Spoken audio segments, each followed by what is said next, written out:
Pod Candy, a podcast about cults, crimes, and killers.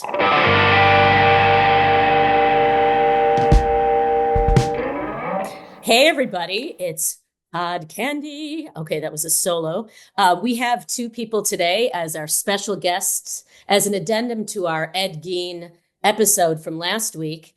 We have the creator, director, producer, and my brother, Alex Flaster, on today to answer questions about Ed Gein. He's an expert. And we have the famous author, Adam Rockoff, who wrote horror books. He wrote a horror book based on Ed Gein. Am I correct about that, Adam? Based on Ed Gein, but I wrote a book about slasher movies, and a lot of these great slasher movies, they take a lot from both the Ed Gein case and the Ed Gein legend. Yeah, so he can answer our questions about how Ed Gein got into the pop culture as all these different characters that we had mentioned in the other episode. So without further ado, we've got Dori, my partner in crime, and we've got Dr. John Maya. I have to say it like that now, Dori. So we're ready. Outside my windows, it's only raining. When the wind blows, I feel pain. I don't need no doctor.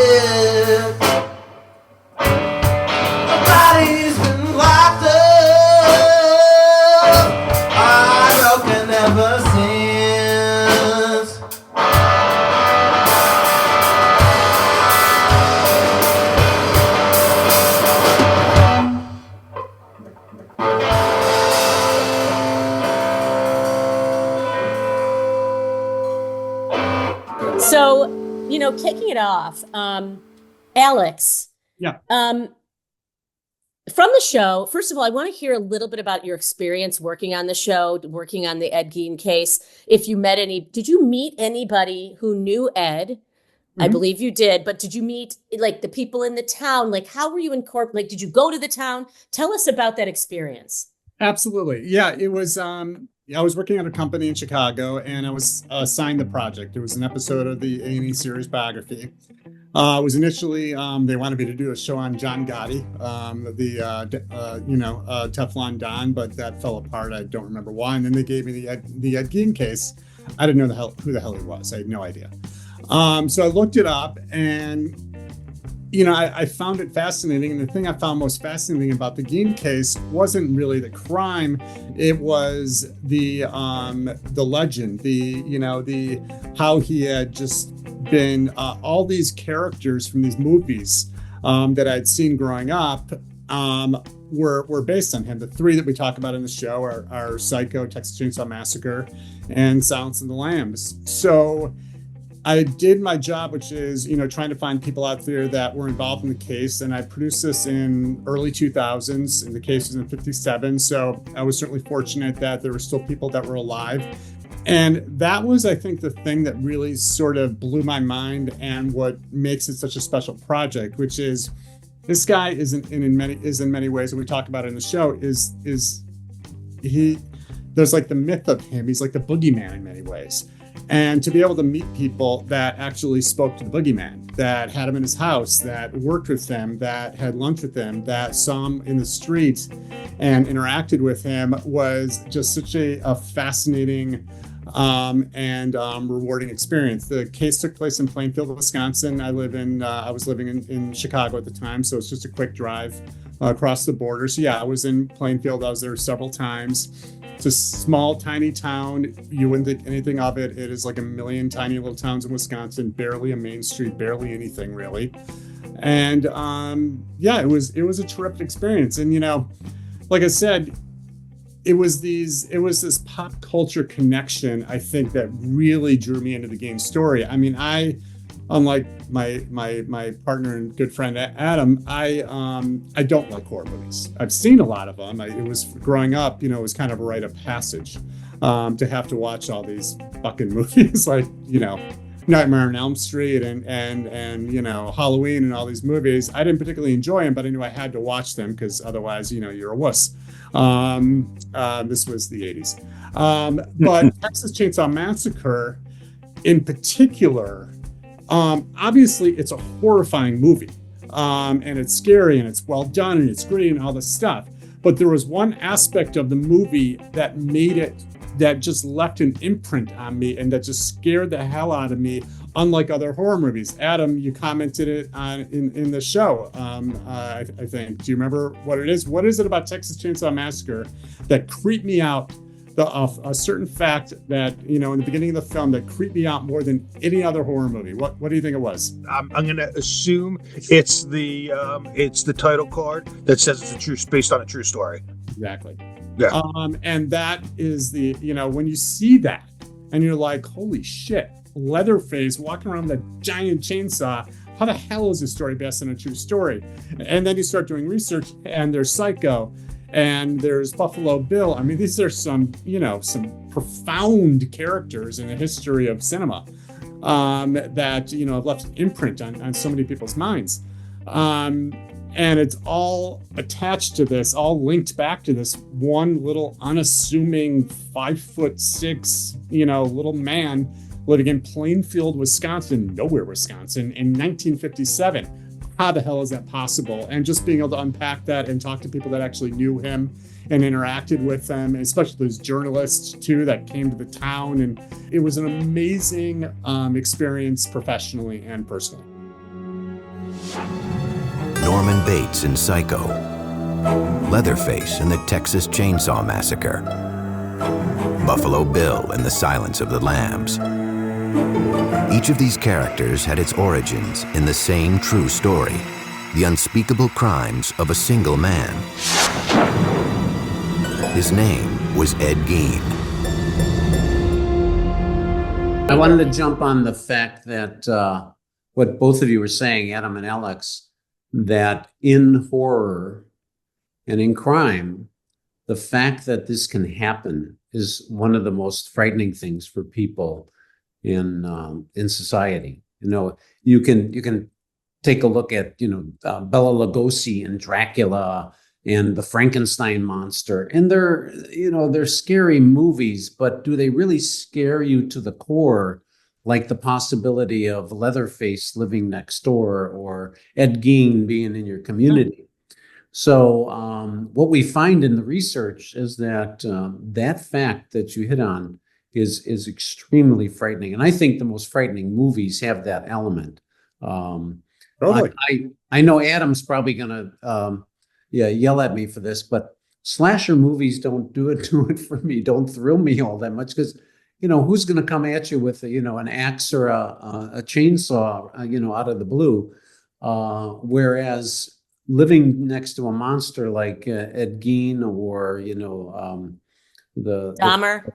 Dahmer, that's pretty frightening. I just found out recently that somebody I knew John Wayne Gacy and actually had a painting of a clown hanging in their house. For all my years growing up, I saw this clown. And I remember thinking, gosh, that's an odd painting that they have in the middle of their living room. It was a John Wayne Gacy painting. I say that because I was going to ask Alex, is Ed Gein, are things based on Ed Gein because he was early on in the 50s? Or is it because that case was so unbelievable? People say it's so unbelievably awful. For me, I know it's awful. Don't get me wrong.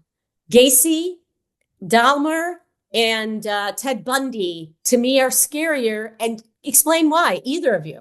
Gein was really the first. I mean, you have to remember when this case broke in 57, we were a decade removed from World War II. So we knew about the horrors of war, the horrors of the Holocaust, but those were foreign horrors. They weren't on our shores. They were over in Europe where terrible things happen. And also people were aware during this time that, the big cities were dangerous places. Terrible things happen in the cities, of course. But Gein really sort of just blew open the door that there are monsters living in Middle America. And Middle America, literally and figuratively, I mean, Wisconsin is smack dab in the middle of the country. And that little town encapsulates hundreds of thousands of other little towns everywhere. And I think people realized, or maybe not realized, but thought and had the fear, if it could happen here in Plainfield, it could happen anywhere. Yeah, I want to piggyback on that because it's just like the phenomena of the Exorcist, the movie The Exorcist when that came out. You have to look at some of these horrific events in the context of the social milieu at the time. There was nothing like The Exorcist when it came out. Now, I've asked a couple of my young nephews. I said, we will have a discussion. What's the scariest movie ever? And I'll go, it was The Exorcist. Well, I was a little kid when The Exorcist came out, and it frightened me to the core, especially being a Catholic kid with the church and the devil and all that stuff. And you hit it on the head with Ed Gein. At the time when this broke, media was just becoming more widespread. We could hear about these things. You wouldn't in the early 50s, 40s, you wouldn't necessarily hear about something in Wisconsin until you read it in your local physical newspaper 2 weeks later. But this broke. There was TV cameras all around. So it's a phenomena that Adam hit right on the head, which was that it broke the iron curtain of this kind of horror. In answer to your question, Stacey, about why do cases like Dahmer and Gacy, why do they creep you out more than Gein? I don't really have an answer for that, and I certainly don't want to minimize Gein's crimes. Right, no, I wasn't. But I think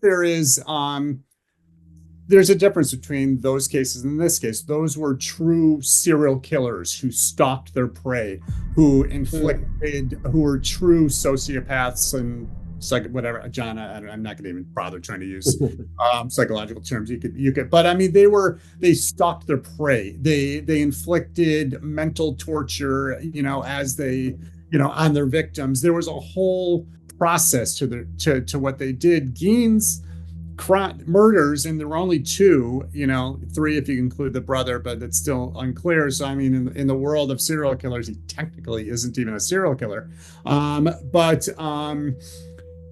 His were impulsive. He saw something in these women that were, Adam and I were talking about this the other day. In terms of why he killed these women, Mary Hogan, who was the bar owner, and then Bernice Worden, who was the hardware store owner, I think he saw them as a sort of antithesis of his mother, the type of person his mother preached against. Mary Hogan was, she swore, she drank, she was whorish, all those things that her mother would say about women. And then Bernice Worden was a self-possessed business owner. That also is not something that his mother would take pride in. So I think those were factors. Now, the other factor in him picking these victims, I think, might have been more practical. We know what he did with the bodies. These were large women. I don't know if you've seen Silence of the Lambs, you kind of know where I'm going with this. So that might have been a factor too. But in terms of the murder, they were very impulsive. Mary Hogan, I mean, there was blood on the floor. He shot her on sight. There wasn't a process behind it. There wasn't he wasn't trying to torture her. He was trying to, and John, I mean, his crimes have always sort of made sense to me in a really weird way, in that if you take a guy who had, whether he's schizophrenic, I mean, clearly he was mentally ill, who had this mother who was the quintessential religious, preaching, psychologically damaging mother. Think, from the movie Carrie or something like that. It all sort of traces back to Ed Gein's mom. You take it in 1957, you take it in this farmhouse in the middle of nowhere, Wisconsin, and then she dies and he's just left alone, and he's looking for a way to reconnect with his mother, and in his own twisted, weird, fucked up way, quite frankly, this is how he does it. It's horrifying, but he, makes these suits and wears the skin and, in the body parts and the, and it always sort of made sense to me. If you take all of these factors, middle of nowhere, severely mentally ill, crazy ass mother. She dies, left alone to his own devices, and he's missing this connection. You know, Norman Bates kept his mom up in the attic. What does Ed Gein do? How does Ed Gein reconnect? And that was how he chose to do it. It's crazy, it's fucked up, it's disgusting, and it spawned a gazillion different movies. But it always sort of, you know, just a twisted, bizarre, weird way, and I'm not sure what this says about me, it always sort of made sense to me. Gein, what he did. I don't know. John, am I crazy? What you're describing, Alex, is what we call in my field a linear analysis. You know, that you know, A plus B equals C. You know, with this. The pretty fucked up C, though. Oh yeah. Well, we were talking about that in our episode on Ed, our episode number 2 of Pod Candy. We can't wrap our heads around the primitiveness and the animalisticness of what he did. But you're talking about linear causality, you know? Yeah, I can see where this led to what happened. And a lot of times we're going to find out in maybe future episodes, there's going to be like, how can we explain it? How can we really understand it? One of the things that I've been noted for in my field as a consultant on these cases is, and it's been, to me, it made, you know, it was logical, but to law enforcement, it was like, wow, that's a breakthrough. And that's about getting into the criminal's worldview. And you're kind of saying it, Alex, that Ed had a worldview that made sense to him. You know, this is what I made the point last episode about his mother dies. Now he has the freedom to exercise this worldview that, you know, these fantasies and these urges that he had. I think it went beyond recreating mommy, although there was elements of that, but there was just a lot of obsession with women and what women are, what are they made of. So therefore, I'm picking him apart and taking him apart, etc., because he was excluded from learning about women. Just think about his background. He had no real female contact except for maybe some of those townspeople that probably kept him a little bit at arm's length because he was so weird. When you listen now, the women that would talk about it, they felt kind of funny when Ed would look at them. He would give off kind of a funny, it made him uncomfortable the way he would stare at them. Something about his eyes that bothered me. I didn't feel like he was a person I would trust. Strange. That's why cults and crimes are very similar, because it seems as if he was, you know, his mother was almost like a cult leader, keeping him insulated in the house. And then all he knew, so he didn't know about women, just like some of these cults with these, you know, these very, very evangelical or very, very far right Christian groups. They do not know anything about women or men or and what to do or how it's done or anything. They have no education. And I feel that causes these kinds of things and for levels. And Alex Flaster in his documentary made a really good point about how consuming and all-consuming his mother was, you know, just kept him, she was giving him the truth, right? You know, and he didn't know any firsthand experience about any of this stuff. The Gein household really became a sort of breeding ground for psychopathology. You know, you have these 4 people stuck together, completely under the sway of this woman. So it really becomes an incubation place for madness. So my point last episode was, mom dies, he goes on this hunt almost to find out what women are about, to the point where putting their faces on and wearing them, again, doesn't make any sense to us. But as Alex was pointing out, it has a linear progression. You know, this made sense to him. How do we find out about it? How do you find out about, you know, remember biology in high school? Well, we open up a frog and, you know, see what they're made of. That was part of our biology class. Like, it was kind of mystery being solved by that. Well, Ed did the same thing with women. Interesting.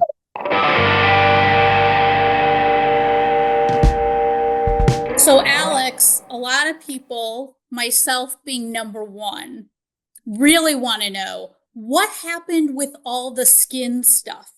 Like, where's the furniture? Alex, do you know, is there anything from the cutting room floor that we should know about that wasn't in that documentary? I don't know if you remember the fire, the house burning down. I mean, if that house hadn't burned down, I mean, even with it burning down, I mean, it attracted hundreds of people. The car found its way for years and years and years at different Sideshows. Sideshows. Adam, I see you moving back and forth. Do you know something? I do know something, or I'm just being twitchy. But I actually have a very quick, funny story about that you might remember. So I go to a lot of horror movie conventions where I hang out with like-minded horror fans. We watch movies, we talk, and there are some interesting characters there. And the horror movie sort of industry has a lot of crossover with serial killer fanatics. And there's a lot of people who are just interested in serial killers, obviously. And one of them had a booth set up there, and he was selling different items. He might have had some Gacy stuff too, but one of the things he had was a splinter, a piece of wood from the post of Ed Gein's farm. And it was totally legit. He had, how baseball cards have certificates of authenticity and they're graded and stuff. This guy literally had, a splinter from the farm, and it was, the authorities had said, this is legit. This is authentic. And I remember texting Alex, and I'm like, yo, I'm here with a guy who has a splinter from the fence. Would you want it? And his one-word response was no. So anyway, there's a whole cottage industry, of these people who collect and sell and trade and are interested with serial killer memorabilia. We did see that the chairs were being taken away, and that the police obviously took out a lot of, the heads, the hair in the bag. Where does all that shit go? I mean, this is it all at these conventions? No, honestly, I think what I'm trying to get at is maybe I want a skin chair in my place. Maybe yeah, what's wrong with it? Ashley furniture, who knows? But I am kind of interested because I know in the documentary you guys make it known that people want to see the house that's now burned down, or people would go, but there must be that curiosity, oh, I'm in Plainfield, let me check out, because that's really what Plainfield is known the for, Ed Gein right? Museum in Plainfield. Yes, it's coming 2026. Yeah, the town certainly was doing whatever it could to sort of pretend Ed Gein never happened. I mean, they were gracious and nice to me, and for the most part, just kind of left me alone. Most of them probably had no idea who I was or what I was doing there, but it certainly wasn't something that they were proud of or were trying to make, or more importantly, were trying to make money off of. They really weren't. In terms of the items, yeah, I mean, obviously, just the basic stuff, his chairs, and not even the skin ones, just his furniture and stuff. Then the house and the barn, that all burned down. There was stuff taken away by the Wisconsin Crime Lab. I'm assuming they held on to that stuff for a while, but even if it's the Wisconsin Crime Lab, it's 1957. I can't imagine. I mean, I'm sure at some point they disposed of the stuff. I don't know the answer to this. I'm asking everybody, when a case is closed, when it's been adjudicated and everybody's died, do they get rid of all the evidence, or do they save it forever? Not necessarily. I get involved in that end of cases. And here's the reason why not, is because there might be other victims that come up, 20, 30 years from a particular crime.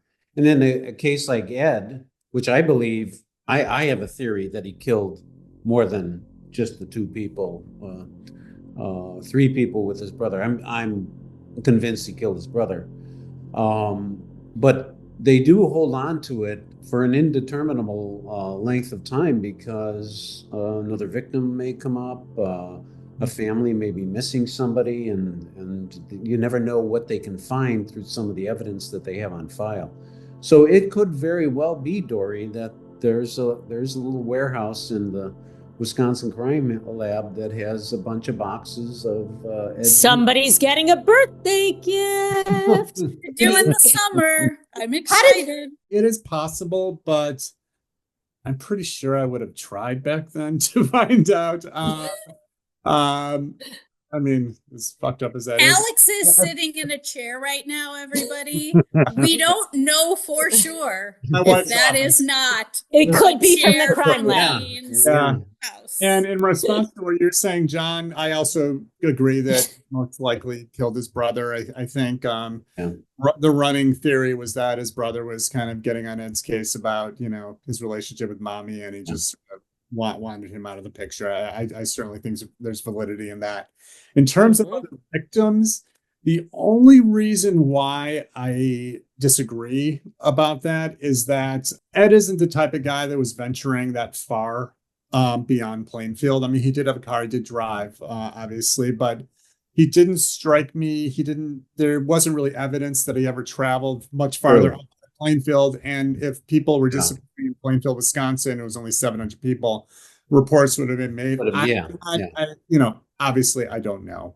And why I say it, and this is important for our audience, as we'll, talk about more cases like this, there's usually a progression of violence. The people probably know the stereotypic, starting to kill and dissect animals and, be cruel to animals and other forms of violence that just boundaries get, passed and with these kind of people. So that's where I'm thinking, did he hurt somebody? Did he inflict violence on somebody else prior to these murders we know about? Well, here's the question though, John. In Ed's mind, I don't know the answer to this. In Ed's mind, was there actually any difference between killing these two women and robbing graves? No. The end result is the same. So, I mean, he was robbing a lot of graves. So the progression was there. I mean, his mind, I see a difference between Ed, the type of killer he is, and the classic serial killers that we know about, right? I mean, there is some, yes, yeah, right. The urge to kill, the right. I mean, it's Alex, I talked about it in the episode number 2. Is that the difference is that Ed, it didn't seem like a lot of hate.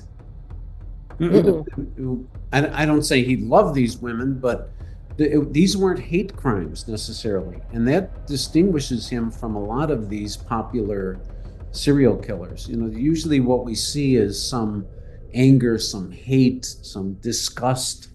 We don't know because we never really got in depth with studying Ed while he was alive, but there's no evidence of hate or anger. So you're right. I don't think there's any difference between him and this was not only digging up bodies, but also like killing an animal, or yeah. I think it doesn't seem to me that it was necessarily personal. It was about his need.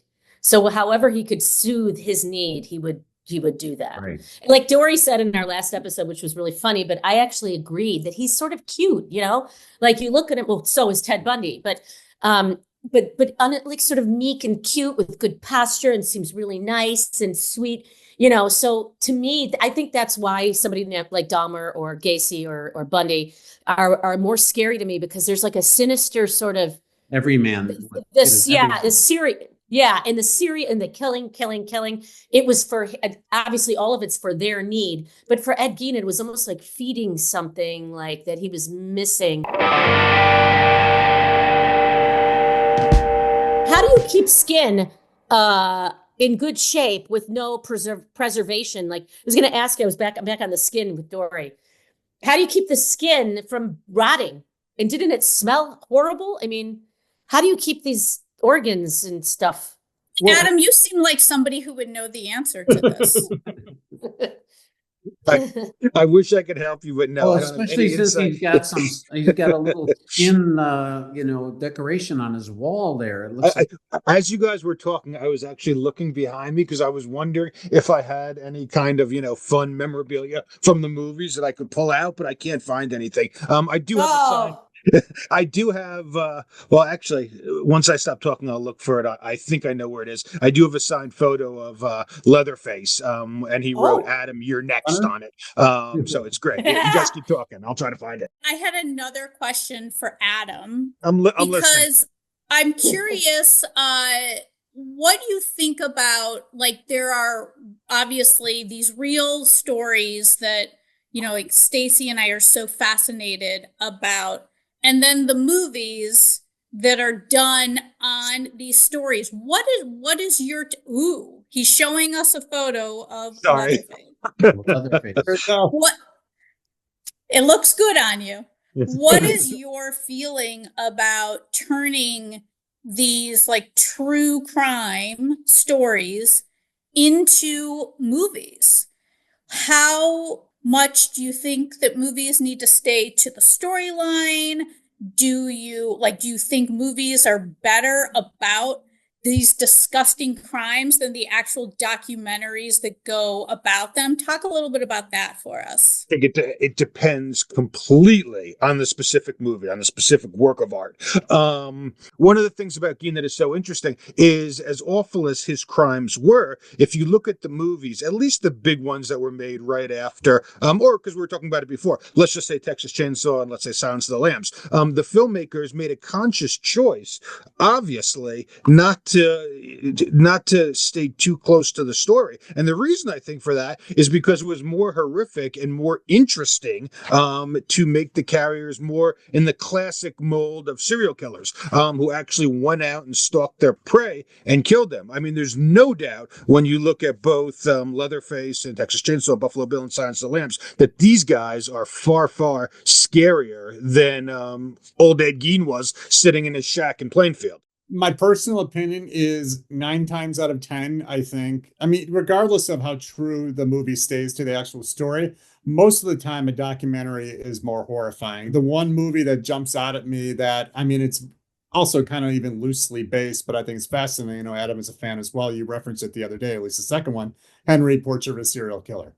That's a phenomenal movie. And I think it was based on Henry Lee Lucas. So, and it wasn't, you know, and it's not really, I don't even know the Lucas case well enough. I mean, there's a lot of sort of kind of like Gein, I think Lucas, there's a lot of sort of question of, did he kill as many people as he claims kind of thing. But the movie is amazing. I mean, and it's horrifying and it really gets into the psychosis of the person for the most part though. But like Chuck Perrello, the guy in the documentary Gein who made that movie, Ed Gein, the movie's terrible. I hope he's not listening to this. But I mean, it's not a good movie. He was great because he researched the character and everything. So, I mean, I really liked him, but it wasn't a very good movie. And Adam was saying that the same director directed Henry, Portrait of a Serial Killer Part 2. And apparently that wasn't a very good movie either. But for the most part, I think a documentary is more horrifying. It goes back to that this really happened. This is reality. Rather than we know, that's one of the ways in which people cope with horror movies, especially gruesome horror movies. You can distance yourself from it because, you know, this is not going to happen. It's Hollywood. They made it up, you know, it's exaggerated. So it's not real. But when you have a documentary like you made, Alex Flaster, you know, it really brings us to, wow, this is reality, and these people lived with it. Which, by the way, and I'm dying to ask you this since we started, so I'm going to slip it in here right now, inappropriately. Were you in the house? Were you in the house before it burned down? No, it burned down in the 50s. Ah, okay. So I was going to. No, we drove up there. We went to the farm where it was, and it's just empty. It's just farmland. Oh, Yeah, it's just barren? Like there's nobody living there even, or? There might have been, but it was a giant farm. I mean, there wasn't really anything in the spot. I think the structure that was Mary Hogan's bar was still there. I seem to remember filming the outside of that. But no, there wasn't. I mean, you know, the biggest coup, if you will, you know, in documentaries, you know, getting the archive, that kind of stuff is always really huge, and being able to get like those old interviews of people on the scene back in the 50s, they're like residents. And you did have pictures of the inside of the house in your documentary. No, we did have pictures. There was a lot. I mean, the investigators really took pictures of everything. We did kind of I have a the editor who edited the documentary, a guy named RJ, who's done some work for Adam and I as well. He's just absolutely a phenomenal creative person. I mean, we had the picture of Bernice Ward, and we couldn't really show a woman just hanging with her head cut off. So we basically just print out a picture and just ran a flashlight over it, so you can just kind of get the idea of it. So yeah. That's so creative. Yeah, he's a very creative guy. He edited the Mo Berg documentary as well. Oh, okay. Well, watch Mo Berg. Has nothing to do with this. Okay, sorry. But yeah, so there was, I mean, I think there was footage of inside the house as well back, What was it? What I was going to get at, and I don't know if anybody else, I don't think so, but having been on real cases and going into structures like that, I was going to ask you if you could feel the evil, because when I go into these houses of killers and even in cells when they're in maximum security lockup, and I'm with them in an interview room, I don't know, maybe it's me, but I can just feel the evil. I just feel, the dread. Yeah. The energy is there. It's like sort of a heaviness. I have a question for Adam and Alex as a group. How are Alex, admittedly said true things scare him the most, and now all he does is true crime stuff, with an exception of other things, obviously. And you, Adam, are more interested in horror movies that are not based in, so my question is, how do you guys work together, and how do you balance each other out when you're doing these things? Like, for example, the Ed Gein, I know Adam didn't work on the film, but then there's other things you guys have done together. Tell us about that. Well, I think we have both different skill sets that we bring to the table. But I will say, and this has been borne out many times, we share a lot of the same artistic sensibilities. There have been tons of times when we're looking at a cut of a film where we're sitting next to each other on a couch, and I'm about to say something, like make a comment about it, and Alex will beat me to the punch and say something, and I just nod my head because that's exactly what I was going to say. So I don't want to be so dramatic and say, it's like one mind we're working, because it's certainly not, because we both bring different things to bear. But we do share a lot of the same sensibilities. Look, if we were going to start a project from day one, there's no question I would work more on the business end of it, raising the money, dealing with the contracts, all that, while Alex would really conceive the entire creative look and the creative feel of the project. But we've both done things separately, and we both have the capabilities to do it ourselves as well. But we certainly also enjoy working together. It's a lot of fun. Absolutely. Alex, before you answer, when I hear people talking about you, and I'm your sister, it makes me so proud that you're so successful, and you and I have worked on one project together, and now this is kind of the second one, but it's wonderful to have another creative person in your family. I mean, my mom is creative and my dad thinks he's creative, or maybe he is creative. But it's just nice to have this sort of balance with me and you. And how did that happen? That'll be saved for another podcast. Now you put in but I'm very proud of you. Hopefully not a true crime. Yeah, right. Hopefully not. I don't know who would fit in our episodes, the Flasters, Yeah, it's just us. We'll need some Andy of Mayberry theme music or something, Yeah, right, exactly. It's all in the family. Yeah. Al, what were you going to say? Well, the one thing I'll say, first, thank you for the compliments. I'm currently freelance, so if anyone listening is hiring, give me a call. But beyond that, I mean, as far as Adam and I work, oftentimes when I describe our partnership, I describe it very simplistically. I say Adam gets the work and I do the work. But that is absolutely a simplistic. First off, it's much harder. He has a much harder job. It's 1,000 times harder to get somebody to actually sign a contract and write a check than it is to actually make a TV show. But that's also being simplistic. Obviously, I've been involved in the development process, and Adam has been involved, deeply in the creative process on a variety of levels. But I mean, in terms of like our working relationship, I mean, I've always viewed our relationship, the reason we've been successful is just because we are not afraid to be honest with each other. We oftentimes will pitch ideas to each other, and neither one of us is afraid to say that idea just sucks. And sometimes, what Adam tells me, it's usually Adam telling me an idea sucks. Sometimes I get a little annoyed, but, I move on. But what's also good is that even if he says an idea sucks, if I press him on it, if he sees that I'm passionate, oftentimes he'll relent and say, okay, we'll pitch it. But I think just generally speaking, for anyone out there looking to, looking for a partnership, what makes a great partnership? And in all honesty, it is honesty.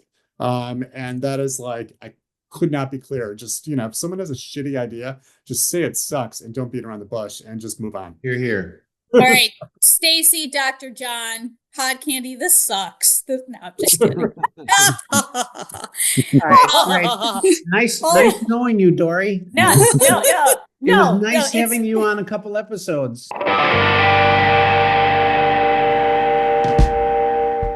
Alex, is there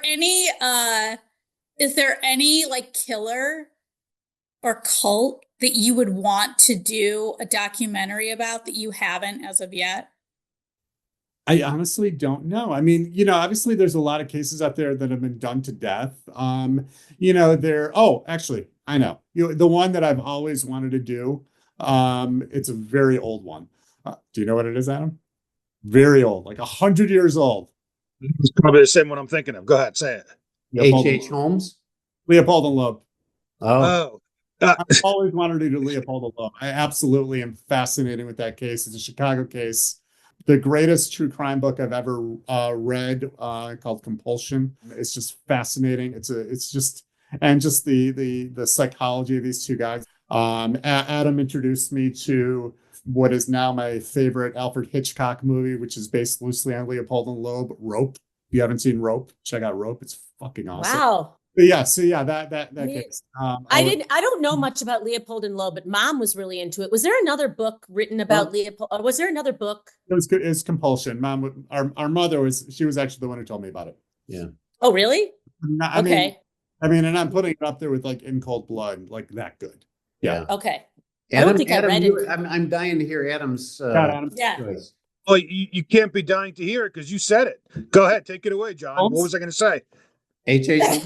H.H. Holmes. We finally need the definitive and really one of the first big budget movies about H.H. Holmes. Leonardo DiCaprio has been circling the project for years.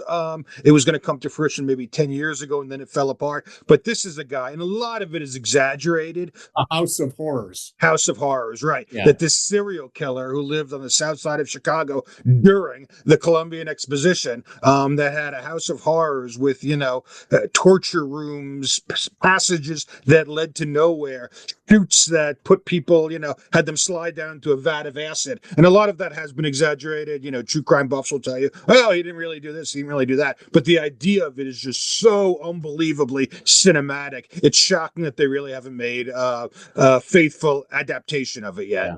I'm going to do a little research on this. I was actually just looking it up. Mm-hmm. I don't even know about H.H. Holmes. Yeah, Well, it's a fascinating story. Why am I blanking on the name of the book? Devil in the White City? Devil in the White City. Oh, that's Devil in the White City. John and I talked about that about 15, 20 years ago. Yeah. I never read that. And I was going to say, is this the it's same a as Devil in the great White book. City? Really Yeah, good book. I don't know why I haven't read it. Is it good, Al? Oh, Dori it's says one of, it's the best, good. one of the best books I've ever read. What's amazing about it is that, so it's obviously about. I'm writing this down. But the World's Fair and H.H. Holmes, every chapter switches off. So one chapter will be about the World's Fair and creating it and the Ferris wheel and the White City and all that stuff and high rises and elevators and all this shit. And then the other chapter will be about H.H. Holmes. And I have to be honest, I'm probably in the minority, but I actually enjoyed the chapters about like the White City and the creative. Well, I should say, I did too. It was just so fascinating to me. It's fascinating. I actually directed, I don't know if anybody knows this. Oh yeah, you do know. I have a theater school, but I'm also a director and choreographer. And I directed a staged reading of a show called White City. It had nothing to do with H.H. Holmes. It was only White City and about that and about a death that happened there. And just, it was a really cool show, but I found those architects so fascinating. So I only know about that aspect of it. I don't know about the H.H. Holmes. So I will read that book. Thank you for suggesting it. Or I'll listen to it. I tell people I read, but I don't really read. I listen. As Adam pointed out, the story is incredible. I will say Devil in the White City, I agree with Alex. I like the parts that drew me were the creation of the World's Fair and the development of the parks around Chicago, Burnham, and all that.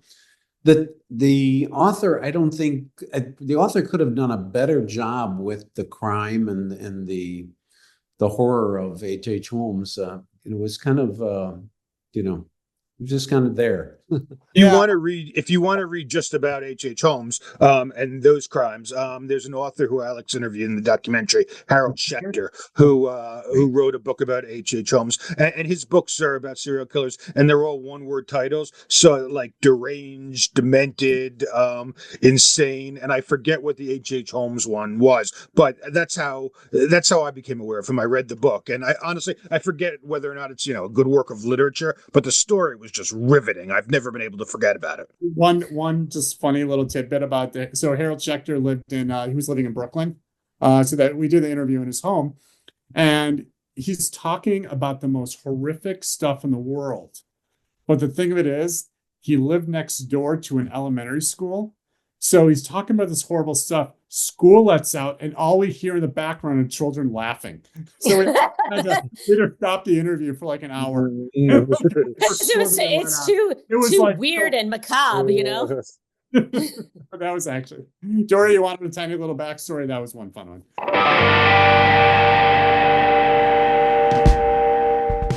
So is there anything else that, I feel like Adam, is there anything you wanted to tell us about those three characters that were based on Ed Gein, and which one you might have thought was the most effective or the most scary or the most, I think they're all scary, but I really thought Buffalo Bill was scary. But me and Alex agree that we think that Psycho, Norman Bates, might have been the scariest.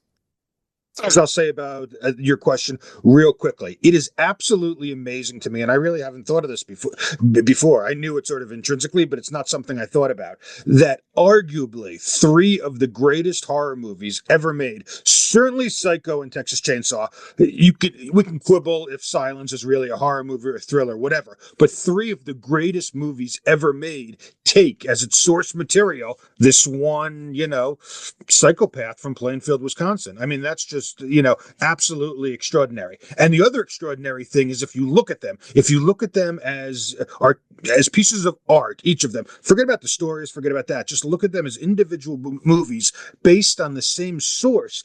It's unbelievable how different they are.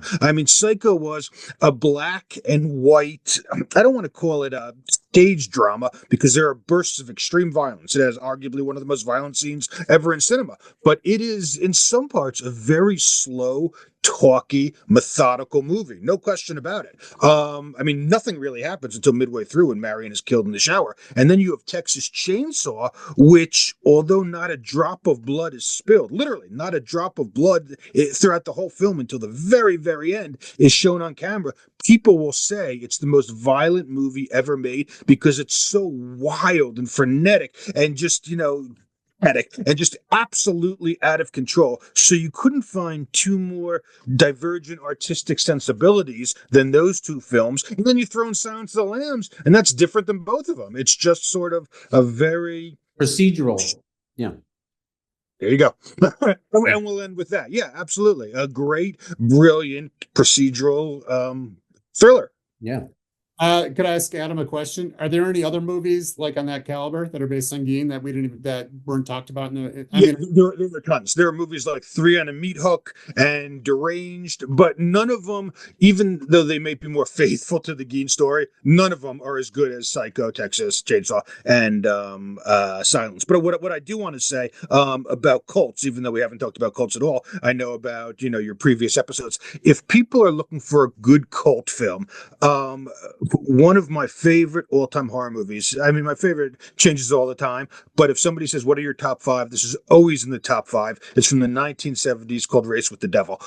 It is just with Peter Fonda and Warren Oates. It is just an absolutely terrifying film about two married couples who go across Texas and stumble upon a cult and are chased by this cult. It's just, it's blood chilling. And I don't say that about, too many films.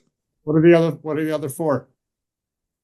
You said top five. Oh, my favorite films. Usually if somebody puts me on the spot, and it's not real interesting because, they're all well known, but I'll always say probably Creepshow, Nightmare on Elm Street, Halloween, maybe Poltergeist. So, not exactly films that have flown under the radar, but they're my favorite.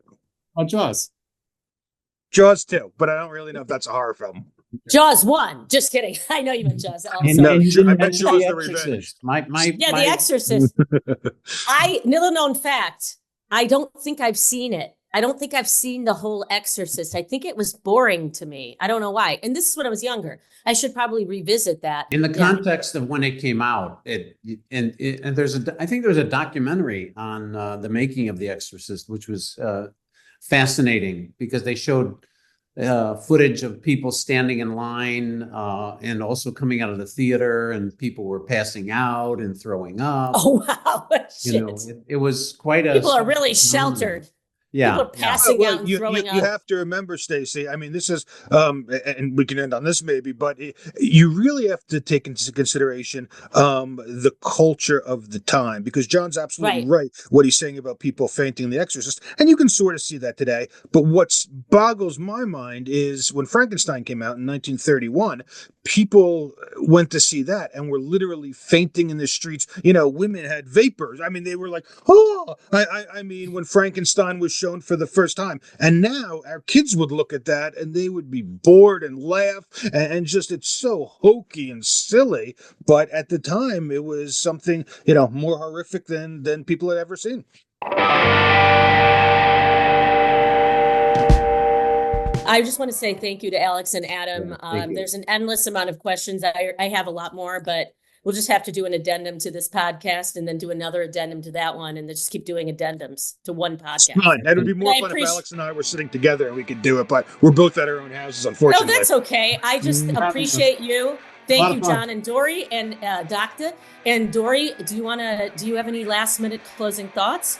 No, I really enjoyed speaking with the two of you. Come back every time. Not just any time. Come back every time. Every time. But you can definitely find us on our website at podcandypodcast.com.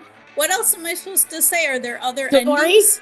We'll do another ending later, but Dori, can we try to harmonize Pod Candy right now? If I say 1, 2, 3, and then we do it? Okay, ready? Yeah. 1, 2, 3.